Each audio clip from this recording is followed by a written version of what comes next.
ये बात है आज से लगभग 12 साल पहले की। उस समय हमारे शहर में मार्केटिंग से रिलेटेड एक सेमिनार हो रहा था, जिसमें मैं शामिल होने के लिए गया था। उस सेमिनार में मेरे अलावा और 25 लोग भी शामिल होने के लिए दूसरे शहरों से आए थे। वो सेमिनार सुबह 11 बजे से शाम 6 बजे तक चला। सेमिनार के दौरान मेरी दोस्ती वहाँ आए राहुल और शुभम से हुई। वो दोनों कार में दूसरे शहर से सेमिनार अटेंड करने आए थे। सेमिनार के बाद मैं, राहुल और शुभम आपस में बातें कर रहे थे कि इतने में राहुल ने अचानक से मुझे कहा कि यार, तुम्हारे शहर में घूमने की कोई अच्छी जगह है तो बता, हम वहाँ जाकर रात में पार्टी करते हैं। पार्टी के बाद तुझे घर छोड़कर हम अपने घर चले जाएंगे। क्योंकि हमें दोस्त बने सिर्फ कुछ ही घंटे हुए थे, मैं थोड़ा सोच में पड़ गया कि मुझे इनके साथ पार्टी करनी चाहिए या नहीं। और जब मैं कुछ देर तक चुप रहा तो शुभम ने मुझे झटक कर कहा, क्या हुआ मनीष, किस सोच में डूब गया, बता कहाँ चलना है। और तभी मुझे शहर से थोड़ी दूर एक पार्क के बारे में ध्यान आया। मैं वहाँ गया तो नहीं था, पर मेरे कुछ दोस्तों ने वहाँ के बारे में बताया था कि वो पार्क रात में बिल्कुल खाली रहता है और आसपास घर न होने के कारण वहाँ कोई आता जाता भी नहीं है। उस पार्क के बारे में सुनते ही राहुल और शुभम तुरंत तैयार हो गए। फिर हम तीनों मार्केट से पार्टी के लिए सामान खरीदकर पार्क के लिए निकल गए। हमें वहाँ पहुँचते तक रात के 8 बज चुके थे। अंधेरा होने के कारण हमें वहाँ कुछ नज़र नहीं आ रहा था। फिर हम पार्क के गेट की ओर बढ़े, पर जैसे ही हम गेट से अंदर घुसे, ऐसा लगा मानो किसी ने मेरे कान में कुछ कहा। पर वहाँ हम तीनों के अलावा और कोई नहीं था और राहुल और शुभम मेरे आगे थे। पहले तो मुझे काफ़ी डर लगा, फिर मैंने उसे वहम सोचकर इग्नोर कर दिया और ये बात राहुल और शुभम को नहीं बताई।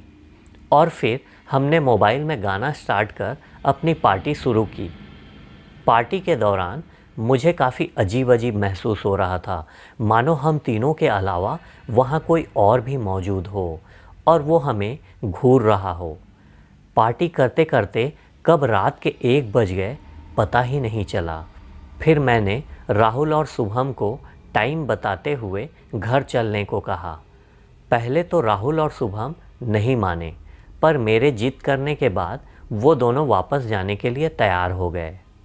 फिर हम वहाँ से निकलने लगे। हम जैसे ही कार में बैठ रहे थे कि राहुल को किसी के बुलाने की आवाज़ सुनाई दी, जिस पर राहुल ने हम दोनों से डरते हुए पूछा, क्या तुमने सुना, हमें किसी ने बुलाया।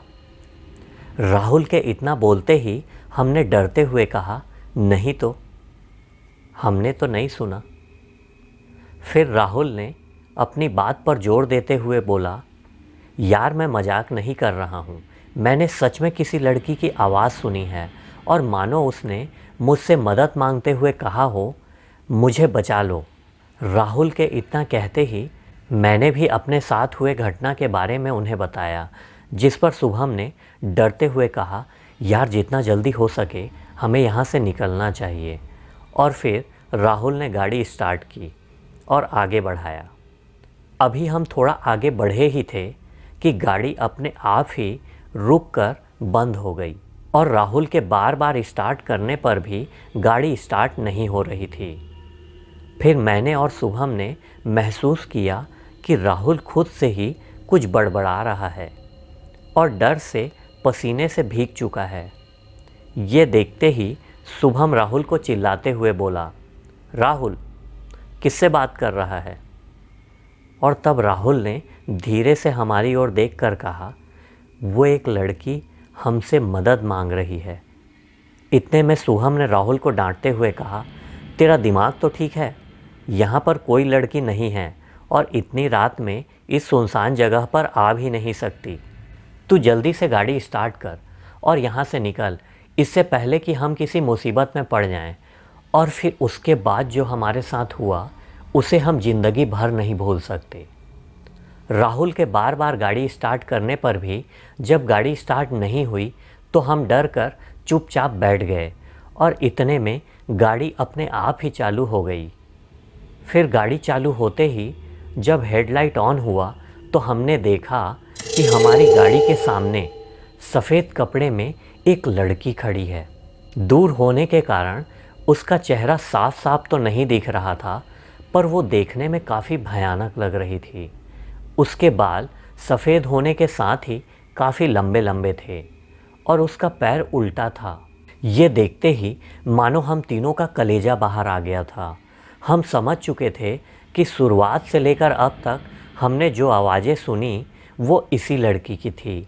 हम घबराते हुए एक दूसरे की ओर देख ही रहे थे कि वो ज़ोर ज़ोर से चिल्लाने लगी, मुझे बचा लो, मुझे बचा लो, मानो वो हमसे मदद मांग रही हो।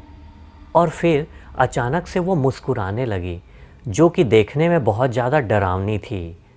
और अब उसकी आवाज़ काफ़ी अजीब हो चुकी थी, मानो एक ही इंसान के अंदर से 2-3 लोग बोल रहे हों। हम लोग काफ़ी ज़्यादा डरे हुए थे कि अब हमारे साथ क्या होगा।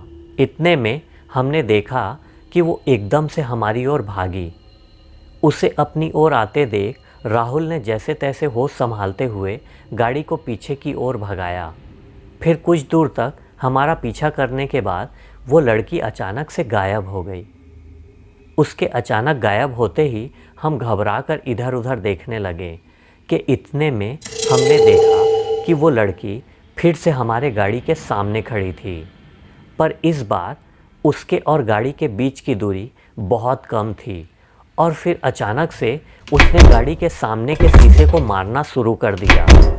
ये देखकर हम तीनों की मानो धड़कन ही रुक गई थी कि तभी राहुल ने ज़ोर से एक्सीलेटर देते हुए गाड़ी को भगाया और लगभग आधे घंटे तक हम बिना रुके चलते रहे। फिर हम मेन रोड तक पहुँचे और फिर बाकी गाड़ियों को गुजरते देख हमारी जान में जान आई। उसके बाद उन्होंने मुझे घर छोड़ा और अपने घर के लिए निकल गए और उसके बाद से आज तक हमारी बात नहीं हुई। इस घटना को मैं चाहकर भी भूल नहीं पा रहा था और मैं खुद से काफ़ी ज़्यादा नाराज़ था कि मेरी वजह से राहुल और शुभम को ये सब झेलना पड़ा। न ही मैं उन्हें वहाँ लेकर जाता और न ही हमारे साथ वो घटना होती। और फिर एक दिन मैंने उस जगह के बारे में पता करने का फ़ैसला किया और मैं पार्क के पास वाली बस्ती में गया। वहाँ अच्छे से पूछताछ करने पर मुझे पता चला कि कुछ साल पहले उस पार्क में 4 लड़कों ने एक लड़की को अगवा कर उसका रेप कर उसे जिंदा ही ज़मीन में गाड़ दिया था। बाद में जब लड़की के परिवार वालों ने पुलिस में रिपोर्ट की, तब कुछ दिनों की छानबीन के बाद पुलिस को उस लड़की की लाश पार्क में मिली, जो कि पूरी तरह से सड़ चुकी थी। उसका शरीर ऐसा हो चुका था कि उसके घर वाले भी उसे पहचान नहीं पा रहे थे।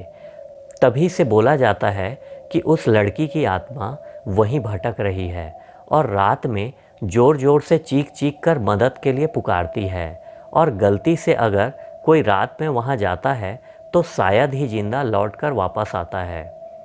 ये सब जानने के बाद मैं चुपचाप घर आ गया, पर आज भी जब मैं उस घटना के बारे में सोचता हूँ तो मेरी रूह कांप जाती है। तो दोस्तों, ये कहानी मनीष जी के साथ घटी एक घटना पे आधारित थी। कहानी अच्छी लगी हो तो लाइक ज़रूर करिएगा। चैनल पर नए हैं तो सब्सक्राइब कर लीजिएगा। मिलते हैं एक और खौफनाक कहानी के साथ।